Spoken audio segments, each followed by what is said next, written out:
কেউ যদি সুখী হতে চান, কেউ যদি সচ্ছল হতে চান, কেউ যদি দুনিয়াতে ভালো থাকতে চান এবং আখিরাতে নাজাত পেতে চান, তাহলে ভাইরা আমার সবচেয়ে বড় পরামর্শ হলো আল্লাহর ইবাদতের পাশাপাশি আপনি বাবা মায়ের সেবা করবেন। খেদমতে মা দরফে দরকুন সুবহ শাম, তাকে বাসি দরদু আলম নেকে নাম। আপনি যদি বাবা মার সেবা করেন, আল্লাহ রাব্বুল আলামিন দুনিয়া এবং আখিরাতের সুনাম আল্লাহ দান করবেন। সুবহানাল্লাহ। আপনি যদি সেবা করেন তাহলে কি লাভ হবে অনুমান করার জন্য নবীজির একটা হাদিস আপনাদেরকে স্মরণ করায় দিই। নবীজি বলেন, মা মিন ওয়ালাদিন বার ইয়ানজুরু ইলা ওয়ালিদাইহি নাজরাতা রাহমাতিন ইল্লা কাতাবাল্লাহু লাহু বিকুল্লি নাজরাতিন হাজ্জাতাম মাবরুরা। আল্লাহর নবী বলেন, কোন সন্তান যদি মহব্বতের দৃষ্টিতে বাবা মায়ের চেহারার দিকে যদি একবার তাকায়, যদি প্রত্যেকটা তাকানোর বিনিময়ে আল্লাহর রাসূল বলেছেন প্রত্যেকটা তাকানোর বিনিময়ে একটা করে কবুল হজের সওয়াব দান করবেন। সুবহানাল্লাহ। বাবা মার দিকে যদি আপনি তাকান তাহলে কিসের সওয়াব পাওয়া যাবে? হজের সওয়াব পাওয়া যাবে। আমার শ্রদ্ধা ভাজন মা ও বোন, সম্মুখে বসা আমার যুবক ভাইরা, আল্লাহ রাব্বুল আলামিন আমাদেরকে একটা মুবারক মজলিস, গুনাহ মাফের মজলিস, ইলম ও জিকিরের মজলিসে আসার ও বসার তৌফিক দিয়েছেন।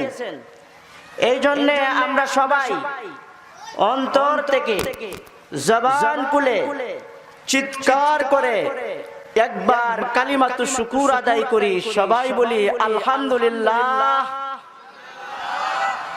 ভাইরা আমার, আজকের এই মাহফিলে অনেক উলামায়ে কেরাম উপস্থিত হয়েছেন। যিনি প্রধান বক্তা হযরত মাওলানা মুফতি এনামুল হক রাশিদী সাহেব উপস্থিত হয়েছেন, হযরত মাওলানা মুফতি আনোয়ার হোসেন সাহেব, হযরত মাওলানা মুফতি শাকির আহমেদ রহমানী সাহেব সহ দাওয়াতি মেহমান সবাই উপস্থিত হয়েছেন। সবাই আপনাদের সামনে গুরুত্বপূর্ণ বয়ান পেশ করবেন। আশা করি আপনারা আখিরি মুনাজাত পর্যন্ত, শেষ পর্যন্ত অপেক্ষা করবেন। রাজি আছেন তো? কারা কারা রাজি আছেন? আল্লাহ তুমি হাতগুলো কবুল করুন, হাত নামান। আর আমি আপনাদের সামনে পবিত্র কুরআনুল কারীমের সূরা বনী ইসরাঈলের 23 এবং 24 নম্বর দুটি আয়াত তেলাওয়াত করেছি এবং রাসূল করিম সাল্লাল্লাহু আলাইহি ওয়াসাল্লামের অসংখ্য হাদিস থেকে ছোট্ট একখান হাদিস পাঠ করলাম। আমি আমার তেলাওয়াতকৃত আয়াত এবং হাদিসকে সামনে রেখে মাতা পিতার হক সম্পর্কে আলোচনা করব। ফুস্টারেও আমার আলোচনার আলোচ্য বিষয় মাতা পিতার হকেই তুলে ধরা হয়েছে। আসলে আমরা যারা এখানে উপস্থিত হয়েছি সবাই কিন্তু কোনো না কোনো মাতা পিতার সন্তান, কথা ঠিক কিনা?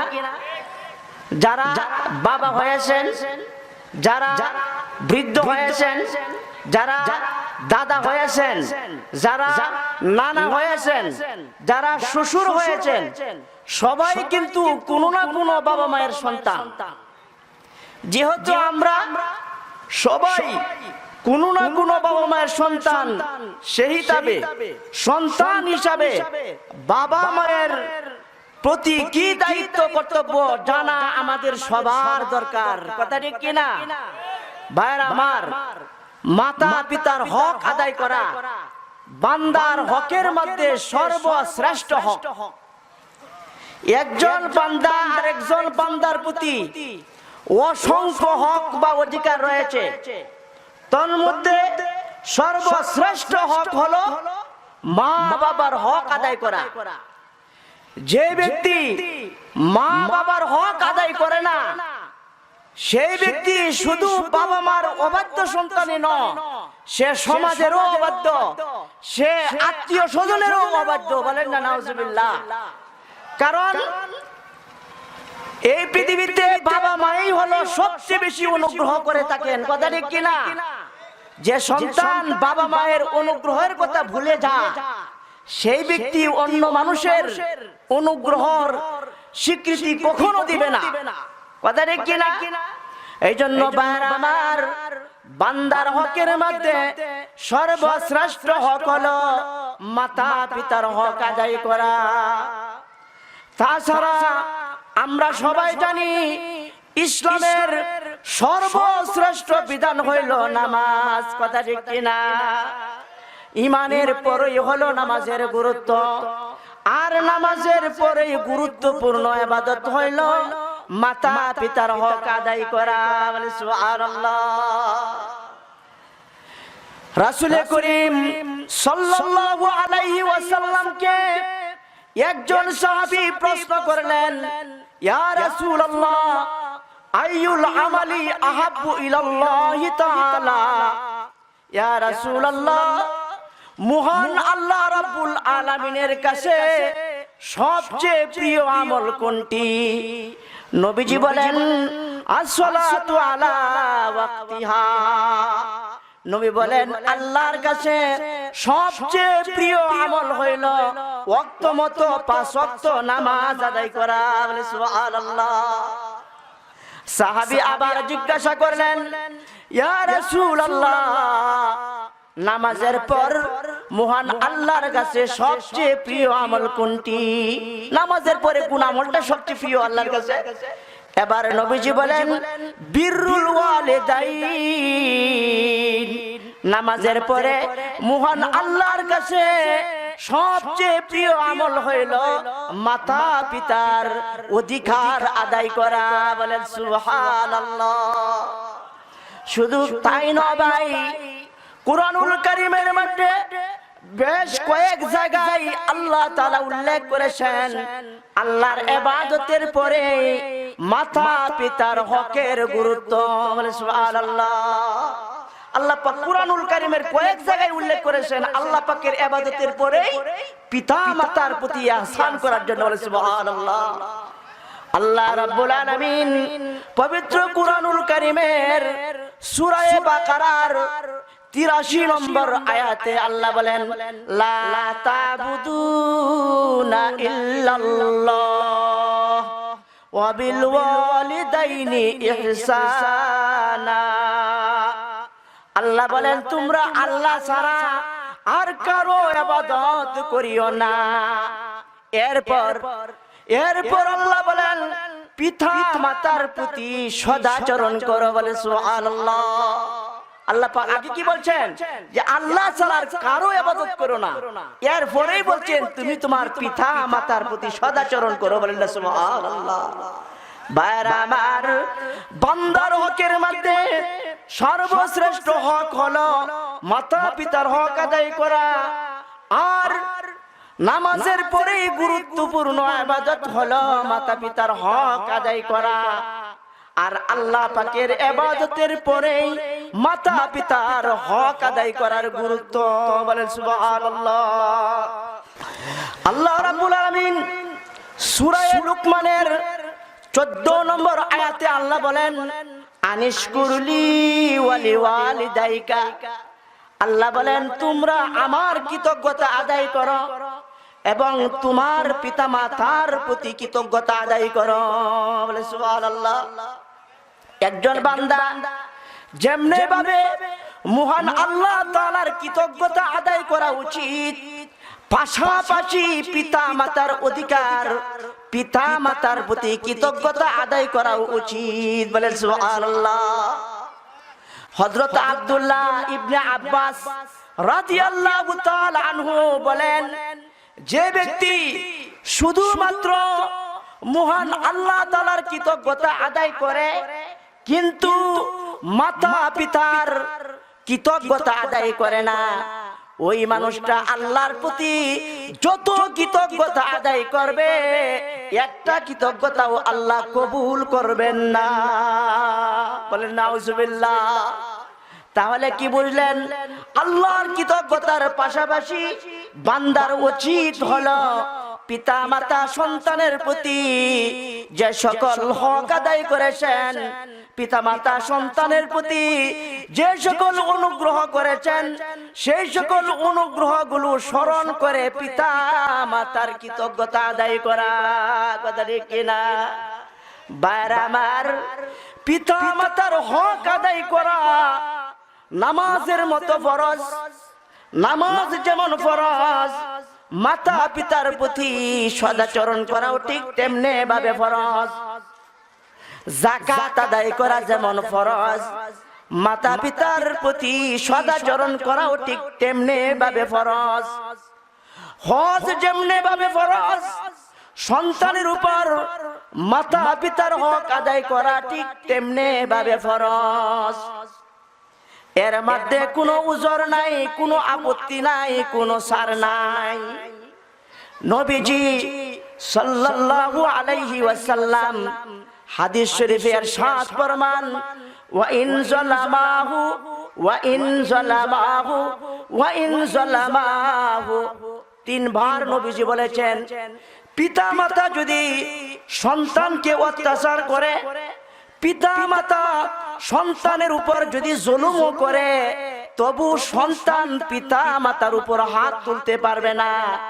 সন্তান পিতা মাতার উপর কোনো ধরনের অভিযোগ পেশ করতে পারবে না।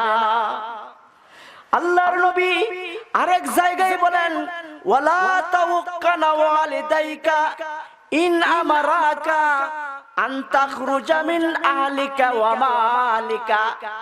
নবীজি বলেন, তুমি তোমার পিতামাতার অবাধ্য কখনো হইও না। তোমার পিতামাতা রাগের বশবর্তী হইয়া যদি তোমাকে ঘর থেকে বের করে দেয়, তোমার বাবা মা যদি তোমার সন্তানকে সম্পদ থেকে যদি বঞ্চিত করে, তবু সাবধান, তুমি তোমার বাবা মায়ের অবাধ্য হইও না। একজন যুবক নবীজি সাল্লাল্লাহু আলাইহি সাল্লামের কাছে এসে পিতার বিরুদ্ধে অভিযোগ করলো। এসে বলল, ইয়া রাসূলুল্লাহ, আমার বাবা আমার সম্পদ ছিনিয়ে নিয়ে যায়, আমি কামাই করে ঘরে নিয়ে আসি, আমি সঞ্চয় করতে চাই, আর আমার বাবা আমার সম্পদ নষ্ট করে দেন। আমি বাবার বিরুদ্ধে অভিযোগ করার জন্য আপনার কাছে নালিশ করলাম। এবার নবীজি বলেন, আনতা ও মালুকা লি আবিকা, তুমি এবং তোমার সম্পদ সবই তোমার বাবার। কথা বুঝছেন? তুমি এবং তোমার সম্পদ সবই তোমার বাবার। সুতরাং তোমার সম্পদ তোমার বাবা খরচ করতে পারেন, তোমার সম্পদ তোমার বাবা অপচয় করতে পারেন, এতে তুমি অভিযোগের কিছু নাই। তুমি বাবার বিরুদ্ধে তুমি অভিযোগ করতে পারো না, বাবার বিরুদ্ধে তুমি নালিশ করতে পারো না। একজন সাহাবী রাসূল করিম সাল্লাল্লাহু আলাইহি ওয়াসাল্লামের কাছে এসে বলল, ইয়া রাসূলুল্লাহ, মান আহাক্কু বিহুসনি সাহাবাতি। ইয়া রাসূলুল্লাহ, আমার সদাচরণ পাওয়ার সবচেয়ে বেশি হকদার কে? নবীজি সাল্লাল্লাহু আলাইহি ওয়াসাল্লাম বললেন, উম্মুকা, তোমার সদাচরণ পাওয়ার সবচেয়ে বেশি হকদার হলো তোমার মা। লোকটি আবার বলল, ইয়া রাসূলুল্লাহ, আমার সদাচরণ পাওয়ার সবচেয়ে অধিকার হলো মা, এরপর কে? মায়ের পর কে? নবীজি আবারও বললেন, উম্মুকা, তোমার মা। নবীজি তিনবার বললেন, তোমার মা, তোমার মা, তোমার মা। তোমার মায়ের সাথে সবচেয়ে বেশি উত্তম আচরণ দেখাতে হবে। চতুর্থবার নবীজি বলেন, আবুকা। চতুর্থবার নবীজি বলেন, আবুকা, তোমার পিতার সাথে তোমার সবচেয়ে বেশি উত্তম সবচেয়ে বেশি সুন্দর আচরণ দেখাতে হবে। তিনবার বলেছেন কার কথা? মায়ের কথা। আর একবার বলেছেন বাবার কথা। বাবার চেয়ে মায়ের অধিকার বেশি, কথা ঠিক কিনা? মায়ের অধিকার 75% আর বাবার অধিকার হলো 25। কথা বুঝতে পেরেছেন? এর কারণ হইল মা সন্তানের জন্য যে পরিমাণ কষ্ট করেন, বাবা সেই পরিমাণ কষ্ট করেন না। যেমন মা তার সন্তানকে 10 মাস 10 দিন গর্ভধারণ করেন, কিন্তু বাবা একদিনও গর্ভধারণ করতে হয়নি, কথা ঠিক কিনা? মা সন্তানকে 2 থেকে 2.5 বছর বুকের দুধ পান করান, বাবা 1 ঢুক দুধও পান করান না, কথা ঠিক কিনা? মা সন্তানকে সন্তানের পেশাব পায়খানা পরিষ্কার করেন, মা সন্তানকে খাবার তুলে দেন, মা সন্তানকে প্রথম কথা শিক্ষা দেন। অর্থাৎ বাবার চেয়ে মা সবচেয়ে বেশি পরিশ্রম করেন, কথা ঠিক কিনা? এই জন্য নবীজি বলেন মায়ের অধিকার বেশি, বাবার চেয়েও মায়ের অধিকার বেশি, বলে সুবহানাল্লাহ। তবে ব্যবহারের দিক থেকে কম বেশ করা যাবে না। সন্তানের উচিত মার প্রতি যেমন ভালো ব্যবহার দেখাবে, বাবার প্রতিও সেরকম ব্যবহার দেখাবে, কথা ঠিক কিনা? এরকম না যে মার সব কথাই শুনবে আর বাবার 4 ভাগের 1 ভাগ শুনবে আর 3 ভাগেই অমান্য করবে, এমন না। বাবা মা উভয়ের প্রতি সদাচরণ করতে হবে, কথা ঠিক কিনা? কিন্তু ভাইরা আমার, দুঃখের বিষয় বর্তমান সময়ে অনেক সন্তান এমন আসে নিজের মা বাবার খোঁজ খবর নেয় না, কথা ঠিক কিনা? বহু সন্তান আসে নিজের বাবা মা অসুস্থ, চিকিৎসা করে না, আছে কিনা? এমন বহু সন্তান আসে যে নিজের মা বাবাকে সরকারি বৃদ্ধাশ্রমে ফেলে রেখেছে আর নিজে তার স্ত্রী আর সন্তানকে নিয়ে আরামে বাসায় থাকে, কথা ঠিক কিনা? বৃদ্ধাশ্রমে ফেলে রাখে। এমন বহু সন্তানও আছে যারা বাবাকে বাবা বলে ডাকে না, মাকে মা বলেও ডাকে না, কথা ঠিক কিনা? কিন্তু ফিরকে নিজের ফিরকে বাবাও বলে, আবার সেজদাও দে, বলে নাউজুবিল্লাহ।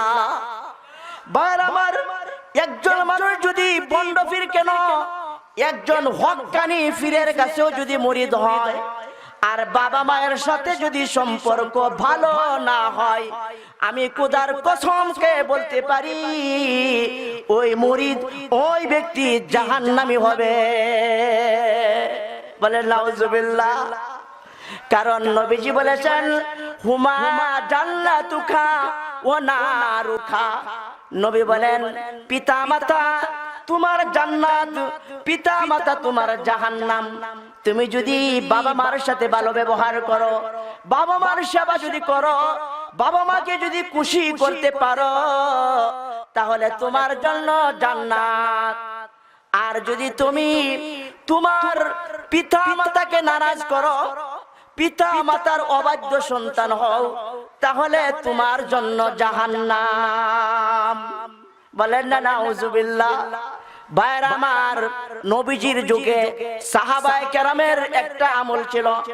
সাহাবায়ে কেরাম কোন মানুষকে যখন কমবক্ত বুঝাইতো, কোন একটা মানুষকে যখন অকল্যাণ কিছু বুঝাইতেন, তখন তারা বলতেন রাকিমা আনফু, রাকিমা আনফু, রাকিমা আনফু।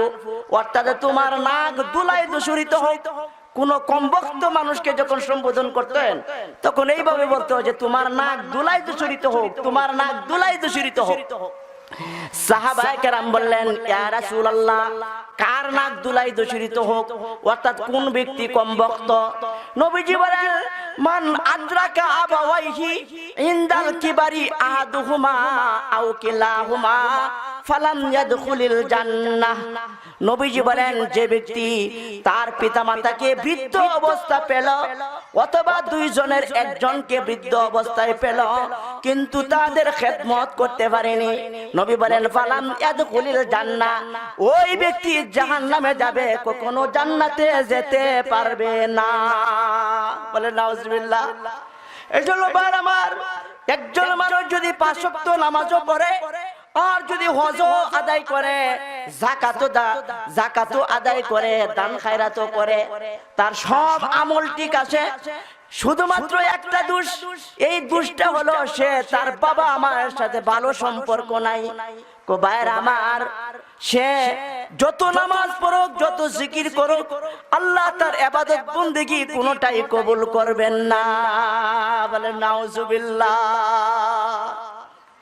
ভাইয়ের আমার, আল্লাহ রাব্বুল আলামিন কুরআনুল কারীমের মধ্যে নামাজ কায়েমের কথা বলেছেন। আকিমুস সালাহ, নামাজ কায়েম করো, কিন্তু কিভাবে নামাজ আদায় করতে হবে আল্লাহ পাক কুরআনে বলেননি, কথা ঠিক কিনা? আল্লাহ পাক কুরআনুল কারীমে যাকাত আদায়ের জন্য তিনি ফরমান ওয়া আতুজ যাকাত, তোমরা যাকাত আদায় করো, কিন্তু যাকাত কিভাবে আদায় করতে হবে কুরআনুল কারীমে আল্লাহ তাআলা বিস্তারিত উল্লেখ করেননি, কথা ঠিক কিনা?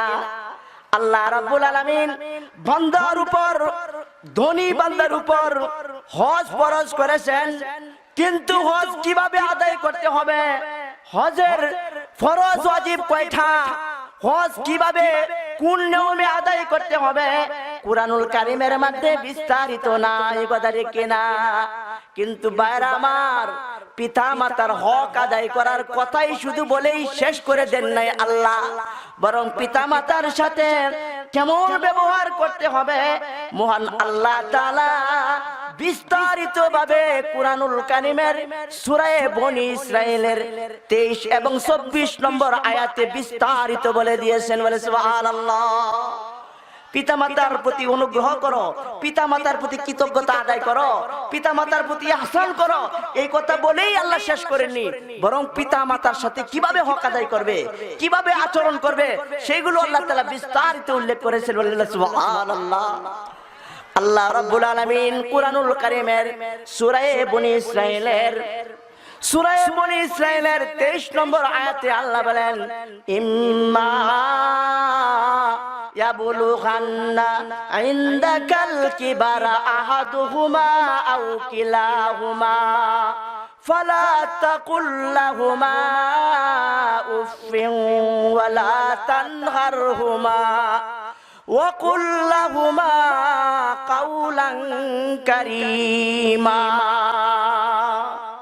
আল্লাহ বলেন, তোমার জীবদ্দশায় যখন পিতামাতা উভয়কে পাবে, অথবা পিতামাতা দুইজনের একজনকে যখন তুমি বার্ধক্য অবস্থায় পাবে, তখন তাদের সাথে তুমি কেমন ব্যবহার করবে আল্লাহ বলে দিয়েছেন, ফালা তাকুল লাহুমা উফ। আল্লাহ বলেন, তোমার পিতা মাতার সাথে উফ শব্দ উচ্চারণ করিও না, পিতা মাতার সাথে উহ আ শব্দ উচ্চারণ করিও না। উ শব্দটা আমরা কখন ব্যবহার করি? যখন কারো আচরণে আমরা আঘাত পাই, তখন আমরা উহ বলি, কথা ঠিক কিনা? আল্লাহ পাক এর দ্বারা বুঝাতে চাচ্ছেন, তুমি তোমার বৃদ্ধ বাবা মায়ের কোন কথাই বিরক্ত হইয়া তুমি উহ আ উচ্চারণ করিও না, অথবা তুমি বাবা মায়ের সাথে এমন আচরণ করিও না যে আচরণের পরিপ্রেক্ষিতে তোমার বাবা মা উহ আ বলেন। তুমি উহ করিও না, তোমার বাবা মাও যাতে উহ না করে সেই দিকে তুমি লক্ষ্য রাখবা। আল্লাহ বলেন, ওয়ালা তানহারহুমা, আর বাবা মাকে তুমি ধমক দিও না, বাবা মার সাথে কর্কশ ভাষায় কথা বলবা না, কড়া মেজাজে কথা বলবা না। ওয়াকুল লাহুমা কাওলান কারীমা, যখন বাবা মায়ের সাথে কথা বলবে তখন অত্যন্ত সম্মানের সাথে, অত্যন্ত বিনয়ের সাথে কথা বলবে। বলে সুবহানাল্লাহ। আর যখন বাবা মায়ের সামনে যখন তুমি উপস্থিত হবে, ওয়াকফিদ লাহুমা জানাহাজ যুল্লি মিনার রাহমাতি, আল্লাহ বলেন, যখন তুমি বাবা মায়ের সামনে উপস্থিত হবে তখন তোমার ভালোবাসার ডানাগুলি বাবা মায়ের জন্য বিছায়া দাও। বলেন সুবহানাল্লাহ। ভালোবাসার ডানাগুলো রহমত আর দয়া পরবশ হয়ে তোমার ডানাগুলো বাবা মার জন্য তুমি উৎসর্গ করো, বিছায়া দাও। বলেন সুবহানাল্লাহ। দেখবেন ভাইরা আমার, পাখির ডানাগুলো যখন পাখি তার বাচ্চার কাছে আসে তখন বাচ্চার উপরে তার ডানাগুলো বিছায়া দেয়। বলে সুবহানাল্লাহ। আল্লাহ বুঝাইতে চাচ্ছেন, তুমি তোমার শক্তি আর তোমার সব কিছুর ডানাগুলো তোমার বাবা মায়ের জন্য তুমি বিছায়া দাও। বলে সুবহানাল্লাহ। আর তুমি এমন ভাবে ব্যবহার করো, মুফাসসিরে কেরাম বলেন, গোলাম যেমন তার মনিবের সাথে ব্যবহার করে, গোলাম যেমন মনিবের সাথে কথা বলে, ঠিক তেমনি ভাবে তুমি তোমার বাবা মায়ের সাথে এমন ভাবে কথা বলো যে তোমার বাবা মা হইল মনিব আর তুমি হইলা গোলাম। কথা রেখেলা ভাইয়ের আমার। আফসোস, সন্তান যখন অফিসার হয়ে যায় তখন কোন সন্তান এবং অফিসার সন্তান এমনও আসে, বাবা অফিসে গেলে প্রেস্টিজের লস মনে করে। কথা ঠিক কিনা? সে হলো কমবক্ত সন্তান। যে সন্তান অফিসার হইল আর বাবা মা কৃষক, নিজের কৃষক এবং গরিব বাবা মাকে পরিচয় দিতে লজ্জাবোধ করে, এর চেয়ে কমবক্ত সন্তান আর পৃথিবীতে নাই। কথা ঠিক কিনা? ভাইরা আমার, আল্লাহ পাক আরো বলেন, তুমি শুধু তোমার পিতা মাতার সাথে ভালো ব্যবহার করবে এমনই না, ভালো ব্যবহারও করবে, ভালো কথাবার্তাও বলবে, তোমার সবকিছু উৎসর্গও করবে। আবার বাবা মায়ের জন্য মহান আল্লাহর কাছে তুমি সব সময় তুমি দোয়া করো, হুমা কামা রাব্বায়ানি সগীরা। হে রব, তুমি বাবা মায়ের প্রতি রহম করো যেমনে ভাবে রাব্বায়ানি সগীরা, যেমনে ভাবে আমাকে আমার দুই রব শিশু অবস্থায় রহম করেছিল। বলে সুবহানাল্লাহ। এই দোয়ার মধ্যে একটা রহস্য আছে। রাব্বিরহামহুমা কামা রাব্বায়ানি সগীরা, এই যে কামা রাব্বায়ানি সগীরা, যেমনে ভাবে আমাকে আমার দুই রব শিশু অবস্থায় রহম করেছিল। দুই রব বলতে কাকে বোঝানো হয়েছে? বাবা এবং মাকে। আল্লাহ রাব্বুল আলামিন নিজের বাবা মাকে রব বলে আল্লাহ কোরআনে উল্লেখ করেছেন। বলে সুবহানাল্লাহ। বলেন তো আমাদের রব কে? আল্লাহ। আর কাউকে রব বলা যাবে? আল্লাহ ছাড়া আর কাউকে রব বলা যাবে না। কিন্তু আল্লাহ এই যে রাব্বিরহামহুমা কামা রাব্বায়ানি সগীরা, এই দোয়ার মধ্যে আল্লাহ রাব্বুল আলামিন পিতা মাতাকেও এক প্রকার রব বলে উল্লেখ করেছেন। বলে সুবহানাল্লাহ। আমাদের লালন পালন করেন যেমনি ভাবে মহান আল্লাহ, এর ক্ষুদ্র নকল লালন পালন পিতা মাতাও করে থাকেন। বলেন না সুবহানাল্লাহ। এই জন্য আল্লাহ রাব্বুল আলামিন রাব্বিরহামহুমা কামা রাব্বায়ানি সগীরা, এই যে কামা রাব্বায়ানি সগীরা, রাব্বায়া মানে কে? পিতামাতা দুইজন। পিতামাতাকে রব বলে আল্লাহ উল্লেখ করেছেন। বলেন না সুবহানাল্লাহ। ভাইরা আমার, পিতামাতার সাথে যখন দোয়া করতে থাকবে, পিতা মাতার জন্য তুমি তোমার ব্যবহার, তোমার সম্পদ, তোমার সব কিছু উৎসর্গ করো। আর এই বাবা মা যখন কেউ মারা যায় তখন তার আত্মার মাগফিরাতের জন্য তুমি কান্নাকাটি করো। বলেন সুবহানাল্লাহ। বাবা মা যখন কবরস্থ হবে তখন তুমি যদি পারো প্রত্যেক সপ্তাহে জুম্মার দিন তুমি কবর জিয়ারত করো। হাদিস শরীফের মধ্যে আসে, যে সন্তান বাবা বা মায়ের কবরের পাশে প্রত্যেক জুম্মার দিন কবর জিয়ারত করবে, মুনাজাত করবে, আত্মার মাগফিরাত কামনা করবে, আল্লাহ তাআলা এই সন্তানের বাবা মাকে ক্ষমা করে দিবেন। বলে সুবহানাল্লাহ। এই জন্য বাবা মার কবরের পাশে প্রত্যেক জুম্মার দিন কেঁদে কেঁদে দোয়া করবে। অনেক সন্তান এমন আছে বাবা মার কবরের পাশে গিয়া দোয়া করবে তো দূরের কথা, বাবা মার কবরের চিহ্নটাও পর্যন্ত নাই। কথা ঠিক কিনা? ভাইরা আমার, এটা ঠিক না। বাবা মার কবর শনাক্ত রাখবেন, আর কবর শনাক্ত রেখে প্রত্যেক জুম্মার দিন বাবা মায়ের জন্য দোয়া করবেন। আল্লাহ রাব্বুল আলামিন আপনার বাবা মাকে আল্লাহ ক্ষমা করে দিবেন, বলে সুবহানাল্লাহ। বাবা মা যদি কোনো ঋণগ্রস্ত হয়ে থাকে, ঋণ রেখে যদি মারা যান, তাহলে সন্তান হিসাবে বাবা মায়ের সে ঋণগুলো পরিশোধ করতে চেষ্টা করবেন। বাবা মা যাদের সাথে চলতেন, বাবা যে সকল মানুষের সাথে চলতেন, বাবা মায়ের বন্ধু বান্ধবের সাথে ভালো ব্যবহার করবেন। আপনি যদি মানুষের সাথে ভালো ব্যবহার করেন, তাহলে এই ভালো ব্যবহারের কারণে মহান আল্লাহ যত নেকি দান করবেন, এর একটা অংশ আপনার বাবা মাও কবর থেকে পাবেন, বলে সুবহানাল্লাহ। আপনি যদি বাবা মায়ের হক আদায় করেন, এই হকগুলো যদি আদায় করতে পারেন, তাহলে যেমনে ভাবে বাবা মা খুশি হবে, ঠিক তেমনি ভাবে আল্লাহও খুশি হয়ে যাবেন, বলে সুবহানাল্লাহ। আপনি যদি বাবা মায়ের হক আদায় করেন, তাহলে এই দুনিয়াতেও আপনি কামিয়াব, আখিরাতেও কিন্তু আপনি কামিয়াব। কেউ যদি সুখী হতে চান, কেউ যদি সচ্ছল হতে চান, কেউ যদি দুনিয়াতে ভালো থাকতে চান এবং আখিরাতে নাজাত পেতে চান, তাহলে ভাইরা আমার সবচেয়ে বড় পরামর্শ হলো আল্লাহর ইবাদতের পাশাপাশি আপনি বাবা মায়ের সেবা করবেন। খেদমতে মা দরফে দরকুন, খেদমতে মা দরফে দরকুন, সুবহ শাম তাকে বাসি দরদু আলম নেকে নাম। আপনি যদি বাবা মার সেবা করেন, আল্লাহ রাব্বুল আলামিন দুনিয়া এবং আখিরাতের সুনাম আল্লাহ দান করবেন, বলে সুবহানাল্লাহ। আপনি যদি সেবা করেন, তাহলে কি লাভ হবে অনুমান করার জন্য নবীজির একটা হাদিস আপনাদেরকে স্মরণ করায় দিই।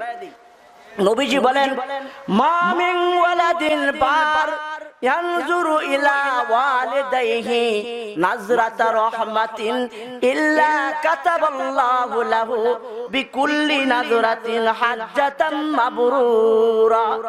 আল্লাহর নবী বলেন, কোন সন্তান যদি মহব্বতের দৃষ্টিতে বাবা মায়ের চেহারার দিকে যদি একবার তাকায়, যদি প্রত্যেকটা তাকানোর বিনিময়ে, আল্লাহর রাসূল বলেছেন প্রত্যেকটা তাকানোর বিনিময়ে একটা করে কবুল হজের সওয়াব দান করবেন, সুবহানাল্লাহ।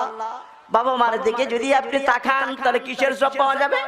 হজের সওয়াব পাওয়া যাবে। সাহাবায়ে কেরাম প্রশ্ন করলেন, ইয়া রাসূলুল্লাহ, একজন সন্তান যদি বাবা মায়ের দিকে প্রতিদিন 100 বার তাকায়, তাহলেও কি 100 হজের সওয়াব পাওয়া যাবে?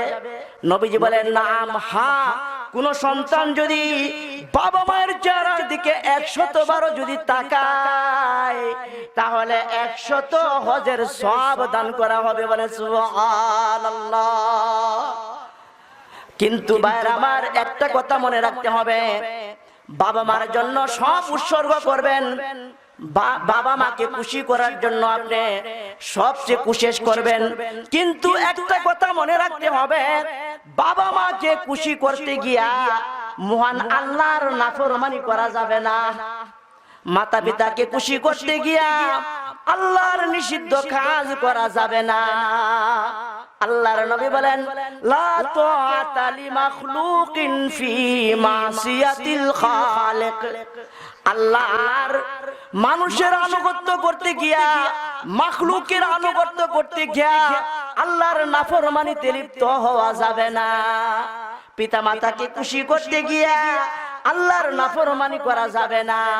তবে হ্যাঁ, পিতা মাতাকে খুশি করতে গিয়া নফল সুন্নত ছাড়া যাবে, ফরজ ছাড়া যাবে না, কিন্তু নফল ছাড়া যাবে। একজন সাহাবী নবীজির কাছে এসে বললেন, ইয়া রাসূলুল্লাহ, আমি জিহাদে যেতে চাই। একজন যুবক মানুষ নবীজির কাছে এসে আরজ করলো, ইয়া রাসূলুল্লাহ, আমি জিহাদে যেতে চাই। নবীজি সাল্লাল্লাহু আলাইহি সাল্লামকে জিহাদে যাওয়ার স্পৃহা বুঝাইবার জন্য বলল, ইয়া রাসূলুল্লাহ, আমি তো জিহাদে যেতে চাই, কিন্তু আমার বাবা মা আমাকে অনুমতি দেয় না। আমার বাবা মা বাড়িতে আমার জন্য কান্নাকাটি করতেছে, আমি যদি শহীদ হয়ে যাই এই জন্য কান্নাকাটি করতেছে। নবীজি বললেন, তাহলে তোমার জিহাদে যাওয়ার অনুমতি নাই। ইরজি ফাযহাকহুমা কামা আবকাইতাহুমা। নবীজি বলেন, তুমি বাড়িতে ফিরে যাও, তুমি যেমনে ভাবে তুমি তোমার বাবা মাকে কাঁদাইছো, এখন তুমি বাড়িতে ফেরত গিয়া পিতা মাতার মুখে তুমি হাসি ফুটাও। বলে সুবহানাল্লাহ। নফল ছাড়া যাবে, সুন্নত ছাড়া যাবে, কিন্তু ফরজ ছাড়া যাবে না পিতা মাতাকে খুশি করতে গিয়া। ভাইয়ের আমার, আপনারা ওয়াজকুরুনির নাম শুনছেন? ওয়াজকুরুনি রাহমাতুল্লাহ আলাইহি তিনি নবীজির যুগে ঈমান এনেছিলেন। বলে সুবহানাল্লাহ। এমন দেশে বাড়ি, তিনি নবীজিকে না দেখে ঈমান এনেছিলেন। বলে সুবহানাল্লাহ। কিন্তু ভাইয়ের আমার, নবীজিকে না দেখে ঈমান আনয়ন করেছেন, এখন নবীজিকে দেখার জন্য ছটফট করতেছেন, দেখার জন্য। তিনি চিঠি লিখলেন, ইয়া রাসূলুল্লাহ, আমি তো আপনাকে না দেখে ঈমান আনয়ন করেছি, কিন্তু এখন আপনাকে দেখার জন্য আমার মন পাগল হয়ে গেছে। এখন আমি কি করি? আমার তো বাধা হলো আমার মা অসুস্থ। আমি যদি আপনার সাথে সাক্ষাৎ করার জন্য মদিনাতে যাই, তাহলে আমার অসুস্থ মায়ের সেবা করার মতো কেউ নাই। এখন আমি কি করব? আমি কি আমার মায়ের সেবা করব, নাকি মদিনাতে আপনার সাথে সাক্ষাৎ করার জন্য আসব? নবীজি সাল্লাল্লাহু আলাইহি সাল্লাম পাল্টা চিঠি লিখলেন, হে ওয়াজকুরুনি, তুমি আমার সাথে সাক্ষাৎ করার জন্য মদিনাতে আসার দরকার নাই, তুমি বরং এমনে থেকে তোমার মার পাশে থেকে মায়ের সেবা করতে থাকো। বলে সুবহানাল্লাহ। ওয়াজকুরুনি মার সেবার কারণে নবীজি সাল্লাল্লাহু আলাইহি সাল্লামের সাথে সাক্ষাৎ করতে পারেন নাই। তিনি যদি নবীজিকে এক নজর দেখতে পারতেন, তাহলে তিনি তাবিঈন নন, তিনি একজন সাহাবী হতে পারতেন। কথা ঠিক কিনা? একজন সাহাবীর মর্যাদা আর একজন তাবিঈর মর্যাদা আকাশ আর পাতাল। বলে সুবহানাল্লাহ। একজন সাহাবীকে যদি এক পাল্লায় রাখা হয়, আর আরেক পাল্লায় যদি সমস্ত পৃথিবীর মুমিন বান্দাদেরকে যদি আরেক পাল্লায় রাখা হয়, তাহলে একজন সাহাবীর মর্যাদার পাল্লা ভারী হয়ে যাবে। বলে সুবহানাল্লাহ। ভাইয়ের আমার, ওয়াজকুরুনি শুধু মায়ের সেবা করার কারণে, অসুস্থ মায়ের সেবা করার কারণে সাহাবী হতে পারেন নাই। যদিও তিনি সাহাবী হতে পারেন নাই, কিন্তু আল্লাহর কাছে একজন মাকবুল বান্দা হয়েছিলেন। বলে সুবহানাল্লাহ।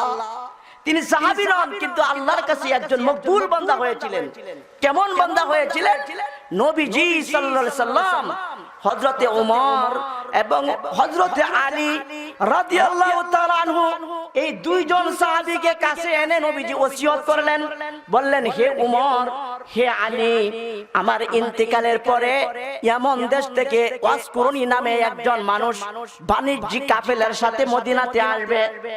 যদি তোমাদের সাথে সাক্ষাৎ হয়, তাহলে আমার জামাগুলো, যে জামার উপর আমার ইন্তেকাল হবে, সেই জামাগুলো আমার পক্ষ থেকে হাদিয়া দান করবে। বলে সুবহানাল্লাহ। আর তোমরা দোয়া চাইবে। বলে সুবহানাল্লাহ। দেখেন ভাইরা আমার, হযরতে ওয়াজকুরুনি রাহমাতুল্লাহি আলাইহি তিনি সাহাবী হতে পারেন নাই, কিন্তু তিনি মায়ের সেবা করার কারণে আর আল্লাহ পাকের ইবাদত করার কারণে ওনার এত বড় মকবুল বান্দা হয়েছিলেন যে উমরের মতো খলিফা, আলী রাদিয়াল্লাহু তাআলার মতো খলিফা উনাকে খুঁজে তালাশ করে পেয়েছেন এবং দোয়া চাইছেন এবং নবীজির পোশাক দান করলেন। বলে সুবহানাল্লাহ। এই জন্য ভাইরা আমার, আমরা কি পিতা মাতার সেবা করতে সবাই রাজি আছি? হাত তুলেন। আল্লাহ তুমি হাতগুলো কবুল করো। হাত নামান।